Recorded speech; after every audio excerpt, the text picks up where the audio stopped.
नमस्कार, आप सभी का स्वागत है। आज हमारे साथ स्टूडियो में मौजूद हैं रमेश बाबू।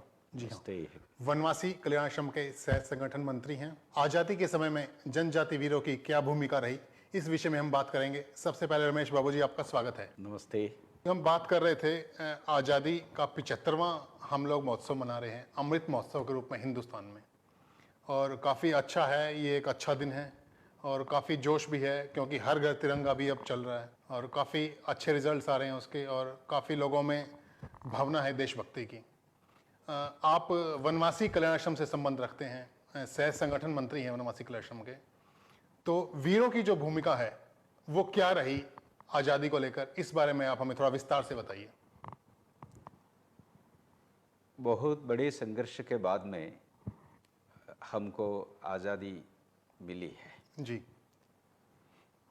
और देश के अनेकों ऐसे वीरों ने इस आज़ादी के लिए कुर्बानी की है। बिल्कुल। आज़ादी का इतिहास देखेंगे तो ध्यान में आता है कि आज़ादी के लिए सबसे पहले लड़ने वाले लोगों में इस देश के जनजातीय समाज के भूमिका बहुत महत्वपूर्ण रहा है। जैसे कि जो प्रथम संघर्ष जो है ब्रिटिश ईस्ट इंडिया कंपनी के जो कलकत्ता में स्थापित होने के बाद जिस प्रकार वो अपना जिस प्रकार की उनकी विंग्स फैला रहे थे, तब बंगाल से लगा हुआ जो झारखंड का क्षेत्र वर्तमान समय में झारखंड है, वहां के एक जो वीर है जिनको तिलका माझी के नाते से भी जानते हैं और जबरा पहाड़िया इस नाम से भी जानता है, उन्होंने उस ईस्ट इंडिया कंपनी के प्रयासों को विफल करने के लिए बहुत बड़ा संघर्ष किया है। और वर्तमान समय में बिहार में जो भागलपुर क्षेत्र आता है जी, उस क्षेत्र में रह करके उन्होंने लगातार कई वर्षों तक जिस प्रकार संघर्ष किया, यानी 1776 से लेकर के 83 के समय तक की जो कालखंड में उनकी संघर्ष वहां हुई है, और वो एक प्रकार से जो है ईस्ट इंडिया कंपनी को हिला कर रख दिया था उस समय में। और पूरे स्वतंत्रता संग्राम के इतिहास देखेंगे तो पहला शहीद जो है जी, वो जनजाति व्यक्ति बने, यही व्यक्ति बने। कौन थे ये बताएंगे आप? यही जो तिलका माझी का नाम ये सबसे पहले शहीद थे उसमें, और इनको घसीट करते हुए लेकर आया।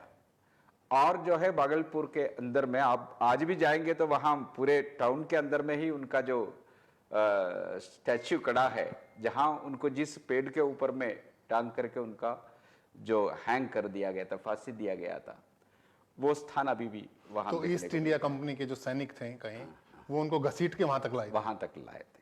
तो इस प्रकार जो वहां से शुरू होकर के पूरे देश भर में, केवल देश के एक कोने में हुई ऐसा नहीं है।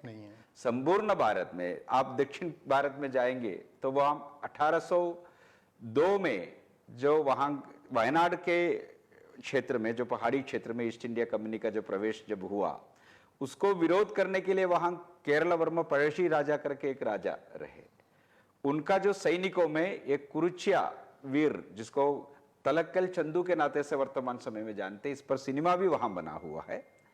और उन्होंने जिस प्रकार का संघर्ष वहां किया और पनमरम फोर्ट पर अटैक करके वहां 70 ऐसे जो कंपनी के जो पुलिस वहां खड़े थे उनका जो हत्या उन्होंने किया, उनके जो कुरुचिया जो सेना जो है वो किया। बाद में जो तलक्कल चंदू को पकड़ा वहां ब्रिटिश पुलिस ने, और उन्होंने उनको वहां फांसी दिया। और 1805 में जो है 15 नवंबर के दिन में उनको फांसी दिया। यहाँ जो बिरसा मुंडा का भी 15 नवंबर को जब जन्म होता है तो वहां 15 नवंबर को 1805। लेकिन बिरसा मुंडा का नाम काफी है। उनको वनवासी देवता के रूप में पूछते हैं बिरसा मुंडा को। धरती उनके बारे में थोड़ा बताइए। भगवान बिरसा मुंडा के रूप में उनको जाने जाते हैं। उसके बारे में थोड़ा बताइए। बिरसा मुंडा का जो लाइफ स्पैन जो है बड़ा छोटा रहा है, 25 ईयर्स केवल वो रहे, जीवित रहे। लेकिन इसके अंदर में जिस प्रकार का एक आंदोलन उन्होंने वहां खड़ा किया है, जो अंग्रेज की जो जंगल को लेकर के उन्होंने जो नीति बनाई थी, और जंगल जमीन के लिए जो उन्होंने जो संघर्ष किया था, वो संघर्ष बड़ा व्यापक तौर पर उन्होंने लड़ा। वो एक मिशनरी स्कूल में ही पढ़ाई करते थे, लेकिन वहां उनको उनका चोटी काटने का जो प्रयास हुआ, उनका गौमांस खिलाने का जो प्रयास हुआ, उसका विरोध करते हुए वो जो स्कूल से बाहर आए और उन्होंने इस प्रकार अंग्रेजों के खिलाफ में लड़ने की जो प्रयास किया, वो बताया कि मैंने साहेब साहेब एक टोपी ऐसा कहा उनके भाषा में। इसका मतलब है कि मैंने हमारे ऊपर में राज करने के लिए आए हुए जो ब्रिटिश ऑफिसर है जी। और हमको धर्मांतरित करने के लिए जो आए हुए जो पादरी है, ये दोनों की टोपी एक है, मकसद एक है, मकसद एक। ऐसा उन्होंने बताया है। और जिसके कारण से जब उनका स्वतंत्रता संग्राम का जो संग्राम चल रहा था, उसके दौरान उन्होंने चर्च के खिलाफ में भी वार किया है, ऐसा भी इतिहास में आता है। तो बिरसा मुंडा का एक ऐसा कम समय के अंदर में इतने बड़े उन्होंने ये किया है। गुम्बारी पहाड़ में वो लोगों को उलगुलान यानी अंतिम संघर्ष के लिए तैयार करवा दिए थे और उसको जो है पूरा पहाड़ को घेर करके ब्रिटिशों ने उनके ऊपर में गोली चलाई। और वनवासी क्षेत्र से महिलाएं भी आई हैं जनजाति समाज से, यस इसके लिए जिन्होंने बलिदान दिया, उनके बारे में कुछ बताएंगे हमारे दर्शकों को? आप एकदम उत्तर पूर्वांचल क्षेत्र में जाएंगे तो वहां एक रानी गैडिनल्यू जी का नाम आता है। बिल्कुल, नाम सुना है मैंने उनका। रानी गैडिनल्यू जी जो है नागा रानी के नाते से जाने जाते हैं, मणिपुर का वो रहने वाली थी। जी जी। केवल 17 साल के उम्र में वो अपने भैया जो जादोनांग के साथ में लग करके जो है आजादी के संघर्ष में कूद पड़े और जादोनांग जी को एक फेक केस में फंसा करके जब अंग्रेजों ने फांसी दिया, तो वहां से लेकर के उस ग्रुप का, वो विद्रोही ग्रुप का जो नेतृत्व जो है वो रानी गैडिनल्यू ने अपने हाथ में लेकर के अंग्रेजों के खिलाफ में संघर्ष करने का प्रयास उन्होंने किया। लगातार 1-1.5 साल तक उसका नेतृत्व किया तो रानी माँ भी पकड़ में आ गई जी। और रानी माँ को जेल में डाला गया 15 साल, यानी 1932 से लेकर के 47 तक उनको जेल में रखा। भारत स्वतंत्र होने के बाद में उनको फ्री किया। आप देखिए, जब स्वतंत्र भारत में भी उनको जो है शुरुआत के समय में ये कहा गया था कि मैंने इनको रिहा नहीं कर सकता क्योंकि ये वापस जाएंगे तो फिर से अंग्रेजी हुकूमत के साथ में लड़ेंगे करके जो है उस समय की पॉलिटिकल सेक्रेटरी थे भारत के जो ब्रिटिश राज के। तो 47 में रिहा नहीं किया गया उनको? रिहा किया, तब जो है उसके बाद में उनको हाउस अरेस्ट में रखा गया ट्वेंसंग डिस्ट्रिक्ट के अंदर में। वहां से जब वो मोजित होकर के अपने गांव में आए तो देखा गया है कि मैंने वहां नागा नेशनल काउंसिल करके एक उग्रवादी संगठन, वो जो ब्रिटिशों के द्वारा खड़ा किया गया संगठन था कि मैंने पूरे नॉर्थ ईस्ट के अंदर में एक क्राउन कॉलोनी करके अलग करने का एक मकसद लेकर के वो चल रहा था, एक ईसाई राज बनाने की मकसद को लेकर के, और बंदूक के नोक पर वहां के लोगों को वो धर्मांतरित कर रहे थे। तब रानी माँ ने उसके खिलाफ खड़ा हो गया और फिर से बंदूक उठाया और संघर्ष किया। आप कल्पना कर सकते हैं, 17 साल की उम्र में जेल में जाते हैं, 15 साल जेल में रहते हैं, वहां से बाहर आने के बाद में जो स्थिति देखी, उसके खिलाफ में संघर्ष होने के लिए दोबारा बंदूक उठाती है। इस प्रकार के बाद में जाकर के जो है भारत सरकार उनको पहचाना और उनको ताम्रपत्र देकर के पूरा सम्मानित किया और बाद में पद्म भूषण ये मैंने उपाधि भी देकर के उनको भारत में सम्मानित किया तो गया। पद्म भूषण कब मिला इनको? 82 में उनको पद्म भूषण मिला। तो देखिए, ये स्टोरी है वनवासी क्षेत्रों की। पूरे हिंदुस्तान में चाहे वनवासी क्षेत्र हो या कोई भी क्षेत्र हो, सब ने आज़ादी के लिए प्रयास किया। इसी की बदौलत हम आज अमृत महोत्सव मना रहे हैं। हम बात करेंगे वनवासी कल्याणाश्रम के बारे में। वनवासी कल्याणाश्रम का क्या क्षेत्र, कार्य क्षेत्र क्या रहता है, बताएंगे थोड़ा हमारे दर्शकों को? वनवासी कल्याणाश्रम जो है ये 1952 में इसका स्थापना हुई है। पूज्य बाला साहेब देशपांडे जी द्वारा स्थापना की गई है। इसका स्थापना जो है तत्कालीन मध्य सेंट्रल प्रोविंस एंड बेरार के अंदर में जशपुर करके एक जो प्रोविंस आता है, उस प्रोविंस में, उस राज्य में ये जो कल्याणाश्रम का कार्य प्रारंभ किया जशपुर में।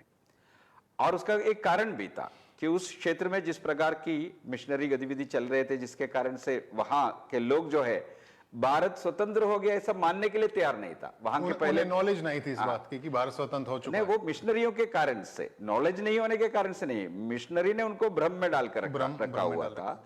और जब पहला मुख्यमंत्री वहां के पंडित रविशंकर शुक्ला उस क्षेत्र में जब गया तो वहां जो है काला झंडा दिखा करके उनको गौबैक कहा गया। तो बाद में ये विचार हुआ है कि मैंने इस क्षेत्र में जिस प्रकार की वातावरण बनी हुई है उसको बदलना है, तो क्या किया जा सकता है।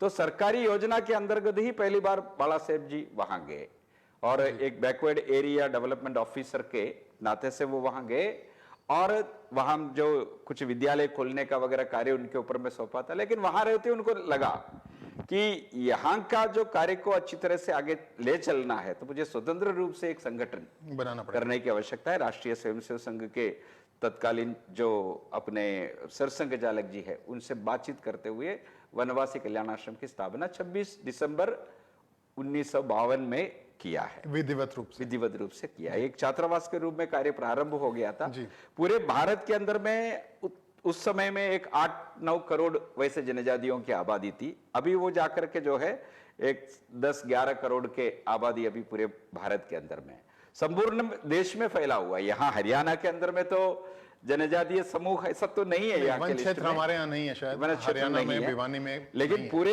देश के अंदर में लगभग 11-12 करोड़ बड़ी आबादी जो है ये जनजातीय समाज के है और एक दूर दराज इलाके में रहते हैं, ज्योग्राफिकली आइसोलेटेड है वो, और उनका ठीक प्रकार से जिस प्रकार की उनकी योगदान पूरे भारत के इतिहास में रही है उसके अनुसार उनके विकास के दृष्टि से भी हमारे देश को सोचना चाहिए था।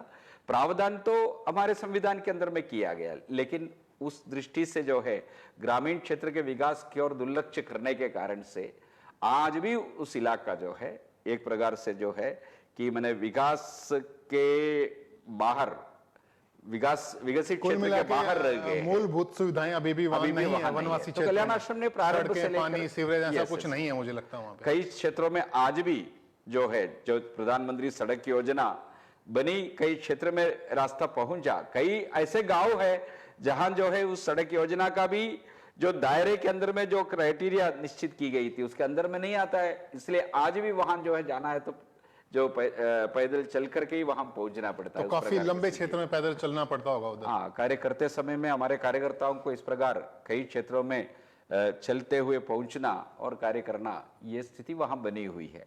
तो कल्याण आश्रम ने सोचा है कि मैंने ये जनजाति समाज के बीच में, उनके बीच में सेवा के माध्यम से और शिक्षा के और अन्य अनेकों आरोग्य के क्षेत्र में और ग्राम विकास के क्षेत्र में वगैरह कार्य करते हुए उनका सर्वांगीण विकास, ये हमारा लक्ष्य है।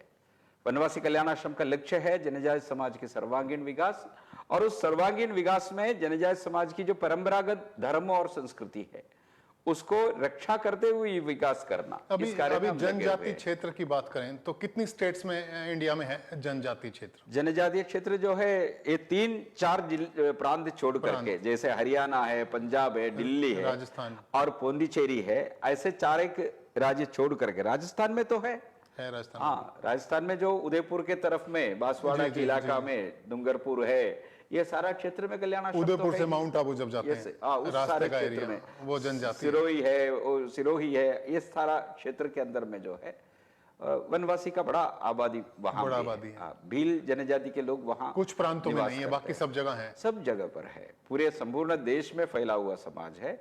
विशेष करके इसका कंसंट्रेशन जो है कि देश के मध्य क्षेत्र में है और उत्तर पूर्वांचल में है, और इसलिए हमारे संविधान के अंदर में ये दोनों क्षेत्र के लिए एक विशेष प्रावधान किए गए। एक को 6वीं अनुसूची कहा गया है और एक को 5वीं अनुसूची कहा गया। 6वीं अनुसूची में नॉर्थ ईस्ट के कई राज्य आता है, उसके उन राज्यों में जो है जनजाति समाज को अपने विकास के लिए निर्णय करने का और विकास का कार्य स्वयं हाथ में लेकर काम करने के लिए ऑटोनोमस डिस्ट्रिक्ट काउंसिल की प्रावधान किए गए हैं। वहां उनका राज चलता है, वो स्वयं अपना विकास का जो कुछ भी काम आगे लेकर के आगे बढ़ सकते हैं।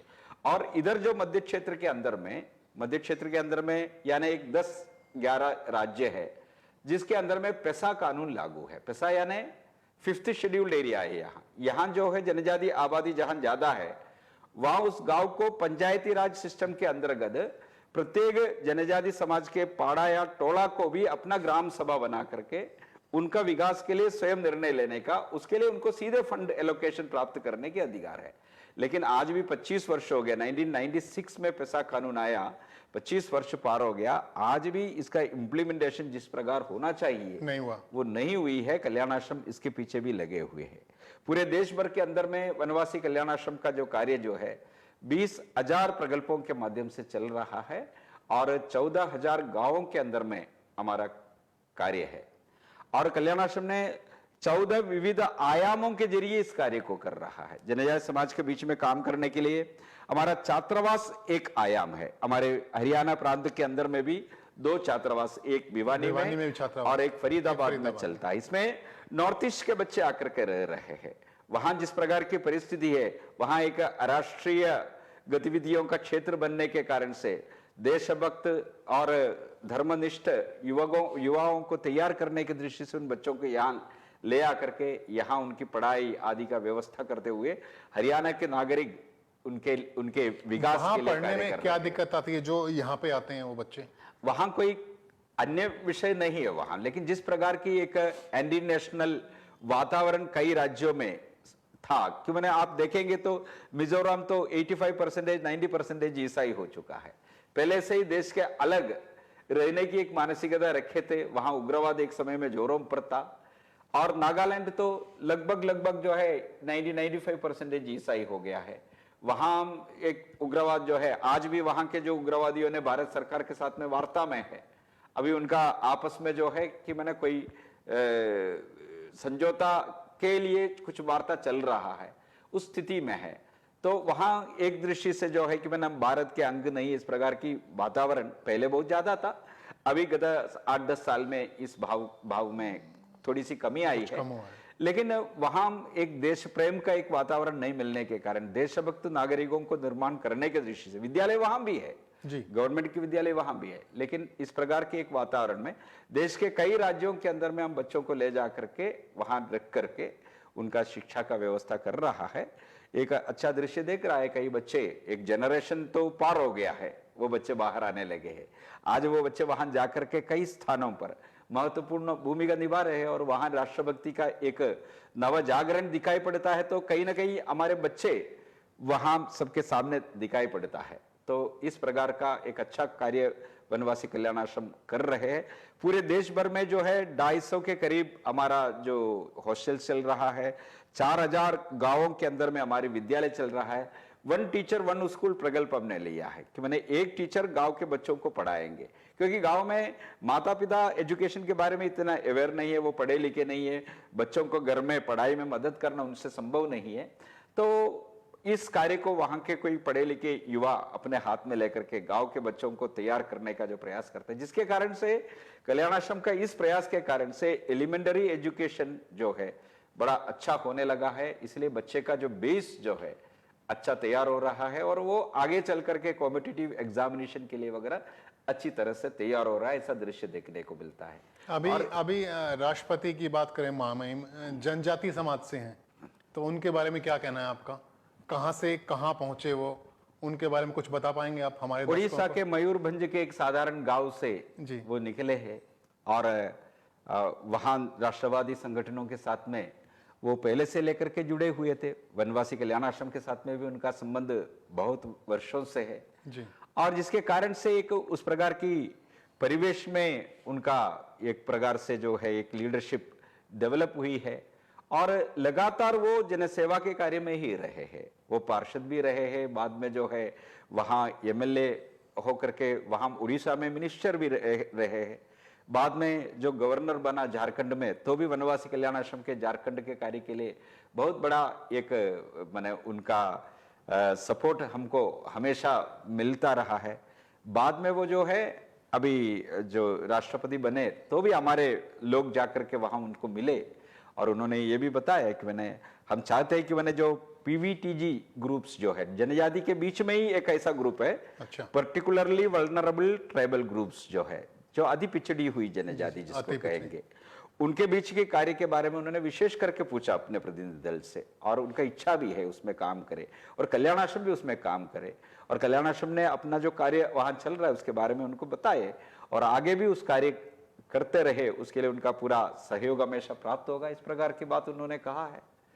तो एक दृष्टि से उनका हमेशा हमारे लिए सहयोग प्राप्त हुआ। वनवासी कल्याण आश्रम को काफी सपोर्ट मिला है उनका, जैसा Yes, आपने yes, कहा। yes, yes. उन्होंने काम भी किया आपके साथ, वनवासी कल्याण आश्रम के साथ। yes. तो इससे काफी अच्छा फील कर रहे होंगे अब कार्यकर्ता जो भी हैं वनवासी कल्याण आश्रम के। नहीं, ये जो है कि मैंने इतने वर्षों से जो जनजातीय समाज ने भारत के जो इतिहास में जो योगदान किया है, जी एक प्रकार से उस योगदान को एक स्वीकार्यता और या एक रिकग्निशन जो प्राप्त जो हुई है अभी इस समय में, वो गत कुछ समयों से जो प्रधानमंत्री नरेंद्र मोदी जी ने गत वर्ष 15 नवंबर को जनजातीय गौरव दिवस के नाते से घोषणा करते हुए जनजातियों के अंदर की जो हौसला को बढ़ाने का एक बड़ा प्रयास किया है।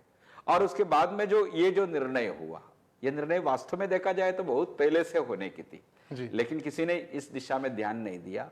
मोदी जी ने तो विशेष करके ध्यान दिया और भारत के जो प्रस्तावित जो प्रक्रिया के अंदर से होकर के, लोकतांत्रिक प्रक्रिया के अंदर से होकर के यहाँ के एक सामान्य गांववासी महिला भी जो है प्रथम नागरिक बन सकता है, इस प्रकार की एक स्थिति वो हमारी संविधान की खूबी है। और उस संविधान के खूबी के कारण से आज हमारा राष्ट्र का नेतृत्व एक महिला कर रहा है जी। ये चित्र ध्यान में आया। एक सवाल और, इतनी जगह पे आपके कार्यकर्ता जाते हैं वनवासी कल्याण आश्रम के, तो कुछ समस्याएं भी आती होंगी वनवासी क्षेत्रों में, तो किस तरह की समस्याओं का सामना आपके आज कार्यकर्ताओं को करना जनजातीय पड़ता क्षेत्र की जो समस्याओं के संदर्भ में यदि हम चर्चा करेंगे, वहां मुख्य रूप से जो समस्या एक धर्मांतरण का है। जी भारत जब स्वतंत्र हो रहा था तो उस समय में जनजातीय समाज में केवल 2 या 3% लोग ही धर्मांतरित हुए थे, लेकिन आज हम जब देखता है तो ये धर्मांतरित लोगों की जो संख्या जो है 14-15% हो गया है। 2-3% से लेके 14-15% तक पहुंच चुका है। ये बड़ा ये हिंदुस्तान का, पूरे हिंदुस्तान का आंकड़ा है। नहीं, जो जनजाति समाज के अंदर में ईसाई जनजाति समाज के अंदर में पूरे हिंदुस्तान की आंकड़ा है कि मैंने जनजाति समाज के अंदर में 13-14% लोग जो है धर्मांतरित हो गया है। और दुर्भाग्य के विषय क्या है, ये धर्मांतरित लोग जो है अधर्मांतरित होने के बावजूद जनजाति समाज के लिए जो मिलने वाली जो बेनिफिट है वो आज भी ले रहे हैं। इसके संदर्भ में जनजाति सुरक्षा मंच करके एक संगठन ने पूरे देश में आंदोलन छेड़ा है और कार्तिक उरांव जी के समय से लेकर के इस मूवमेंट चल रहा है, उसको आगे बढ़ाते हुए धर्मांतरित लोगों को जनजाति सूची से हटाना चाहिए, इस विषय को लेकर के वो मूवमेंट चल रहा है। कल्याण आश्रम इस मूवमेंट का समर्थन करता है क्योंकि वास्तविक जनजाति जो है जिन्होंने अपने परंपरा का पालन करते हुए विकास के लिए प्रयास कर रहा है, उनको जो सहायता प्राप्त होना चाहिए तो वो धर्मांतरित कर चुके हुए लोग जो है वहां से भी ईसाई मिशन से भी लाभ ले चुके हैं और वहां से भी ले रहे हैं और शेड्यूल ट्राइब का भी लाभ ले रहा है और माइनॉरिटी का भी लाभ ले रहा है, यानी ट्रिपल लाभ लेने की एक स्थिति देश के अंदर में दिख रहा है। ये लेकिन ये तो समाप्त हो इतनी जाना बड़ी संख्या में धर्मांतरण का कारण क्या है? क्या समझते हैं आप इसके पीछे क्या कारण है? क्योंकि 2-3% से लेके 14% तक पहुंच चुका है, तो क्या कारण है इसके पीछे? वो कई प्रकार से जो है प्रलोभन देकर के, और कुछ जगह पर जब आप नॉर्थ ईस्ट के कई राज्यों के अंदर में जाएंगे तो बंदूक के नोक पर धर्मांतरण, मैं रानीमा के केस में बताया, वो तो स्वतंत्रता के बाद हुई घटना है। और मैं अरुणाचल प्रदेश का संगठन मंत्री था तो मैंने देखा कि अरुणाचल प्रदेश के भी जो तिरप चांगलांग डिस्ट्रिक्ट के अंदर में बंदूक के नोक पर धर्मांतरण चल रहा था। NSCN करके नागा उग्रवादी दल वो गांव-गांव में जाकर के लोगों को धर्मांतरित कर रहे थे। तो बंदूक की नोक पे भी होता है? हाँ, धर्मांतरण होता है। तो इसलिए कोई भी जो जा रहा है तो ईसाई धर्म को समझ करके, बाइबल पढ़ करके, इट इज माई चॉइस, इस प्रकार वो उस पर नहीं जा रहे, बल्कि जो है परिस्थिति वश उनको ऐसा करना पड़ रहा है और किसी ना किसी मजबूरी में करना, चाहे पैसों की मजबूरी हो, चाहे बंदूक की नोक की मजबूरी हो, कोई ना कोई कारण रहता है इसके पीछे। प्रलोभन भी है, प्रलोभन भी है, खुद का प्रलोभन भी होता है। और कई राज्यों के अंदर में इसलिए जो है कि फ्रीडम ऑफ रिलीजन एक्ट पास हो गया है, ये धर्मांतरण को रोकने के लिए ही एक्ट है। अरुणाचल प्रदेश में है, उड़ीसा में है, हिमाचल प्रदेश में है, ऐसे कई राज्यों के अंदर में, ये जो उत्तराखंड में है, ऐसे कई राज्यों के अंदर में जो है ये कानून आया है और कानून के जरिए भी इसको चेक करने का प्रयास कर रहा है। वनवासी कल्याण आश्रम ने अपने लेवल पर भी कर रहा है। एक नई मुद्दा और उभर करके आया है, जो जब इनको ध्यान में आया है कि मैंने आजकल में बहुत भारी संख्या में धर्मांतरित नहीं हो रही है, तो उन्होंने एक भ्रम फैलाने का जो प्रयास किया है, उस भ्रम फैलाने का क्रम में उन्होंने ये बताया कि मैंने आदिवासी हिंदू नहीं है, इस प्रकार का एक प्रचार उन्होंने शुरू किया है। ये और ये व्यापक दुष्प्रचार कह तौर सकते पर हैं इसको। उनको बताया गया है कि मैंने आप जो है हिंदू से हट करके अदर रिलीजियस परसुएशन करके जो जनगणना की कॉलम है उसके अंदर में लिखने के लिए उनको प्रेरित किया जा रहा है। अभी तक जो है 79 लाख लोग जो है ऑलरेडी ओआरपी के अंदर में अपना पहचान अलग दिखाते हुए लिख दिया है। ये भ्रम का स्थिति पैदा करने के कारण से हुई है, तो इसको भी हमको एड्रेस करना पड़ता है। और वनवासी कल्याण आश्रम का कार्य इस दृष्टि से सेवा के माध्यम से ये सारा कार्य कर रहे हैं। उनके लिए कई अधिकार है, उस अधिकार लेकिन उनको प्राप्त नहीं हो रहा है। लेकिन अधिकार इसलिए प्राप्त नहीं हो रहा है कि मैंने एक तो अपने ऑफिसर्स जो है वो इतने सेंसिटिव नहीं रहते, दूसरा जनजाति समाज में जो पर्याप्त जो अवेयरनेस चाहिए वो अवेयरनेस नहीं है। तो कल्याण आश्रम के कार्यकर्ता ने इसका भी प्रयास कर रहा है, उनके बीच में जाकर के अवेयरनेस क्रिएट करने का भी प्रयास कर रहा है। जनजाति समाज के जो श्रेष्ठ जो सांस्कृतिक मूल्य है उसके बारे में नगरीय समाज नहीं जानते हैं। आज भी देखेंगे तो संपूर्ण रूप से भारतीयता का सारा जो विशेषण जो है वेद काल से लेकर के जिस प्रकार पाए जाते हैं वो सब जनजाति समाज के अंदर में है। वो प्रकृति पूजक है और उनके अंदर में सभी प्रकार की गुण दिखाई पड़ता है। एकदम जो है कि मैंने जीवन के एक साइंटिफिक वे ऑफ लाइफ देखेंगे तो आप जनजाति समाज के अंदर में देखने को मिलता है वो प्रकृति के गोद में रहता है। बिल्कुल। लेकिन उसके